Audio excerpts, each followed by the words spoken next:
ಎಲ್ಲರಿಗೂ ನಮಸ್ಕಾರ. ಮತ್ತೊಮ್ಮೆ ಸ್ವಾಗತ. ಇಂದು ನವರಾತ್ರಿಯ 3ನೆಯ ದಿನ. ದುರ್ಗೆಯ 3ನೇ ಅವತಾರವೇ ಚಂದ್ರಘಂಟಾದೇವಿ. ಈ ದೇವಿಯ ಹಣೆಯ ಮೇಲೆ ಗಂಟೆಯ ಆಕಾರದ ಅರ್ಧಚಂದ್ರ ಇರುವುದರಿಂದ ಈಕೆಯನ್ನು ಚಂದ್ರಘಂಟಾದೇವಿ ಎಂದು ಕರೆಯುತ್ತಾರೆ.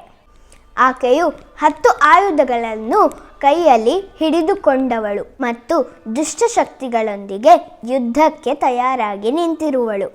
ಪಾರ್ವತಿ ದೇವಿಯು ಕಠಿಣವಾದ ತಪಸ್ಸಿನ ಫಲದಿಂದ ಈಶ್ವರನನ್ನು ಮದುವೆಯಾಗುತ್ತಾಳೆ. ವಿವಾಹದ ಸಮಯದಲ್ಲಿ ಕೈಲಾಸದ ಗಣಗಳೊಂದಿಗೆ ಶಿವನು ಪಾರ್ವತಿಯ ಅರಮನೆಯನ್ನು ಪ್ರವೇಶಿಸುತ್ತಾನೆ. ಅತಿ ಭಯಂಕರನಾಗಿ ಕಾಣುತ್ತಿದ್ದ ಶಿವನನ್ನು ನೋಡಿ ಪಾರ್ವತಿಯ ತಾಯಿ ಮೂರ್ಛೆ ಹೋಗುತ್ತಾರೆ. ಆಗ ಪಾರ್ವತಿ ದೇವಿಯು ಚಂದ್ರಘಂಟಾದೇವಿಯ ರೂಪದಲ್ಲಿ ಶಿವನ ಮುಂದೆ ಪ್ರತ್ಯಕ್ಷಳಾಗುತ್ತಾಳೆ. ಶಿವನು ರಾಜಕುಮಾರನ ರೂಪ ತಾಳಬೇಕಾಗಿ ವಿನಂತಿಸಿಕೊಳ್ಳುತ್ತಾಳೆ. ಆಗ ಶಿವನು ಸುಂದರವಾದ ವರನಾಗಿ ರೂಪ ತಾಳುತ್ತಾನೆ.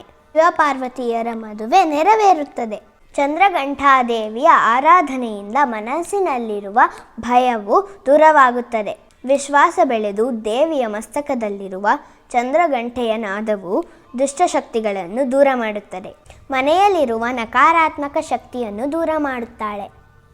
ತಾಯಿಯ ಪೂಜೆ ಮಾಡಿ ಆಕೆಯ ಕೃಪೆಗೆ ಪಾತ್ರರಾಗಬೇಕು. ಇಂದಿನ ಧ್ಯಾನ ಮಂತ್ರ ಓಂ ದೇವ್ಯೇ ಚಂದ್ರಘಂಟಾಯೇ ನಮಃ. ಧನ್ಯವಾದಗಳು. ಮತ್ತೆ ಸಿಗೋಣ. ಸರ್ವೇ ಜನ ಸುಖಿನೋ ಭವಂತು.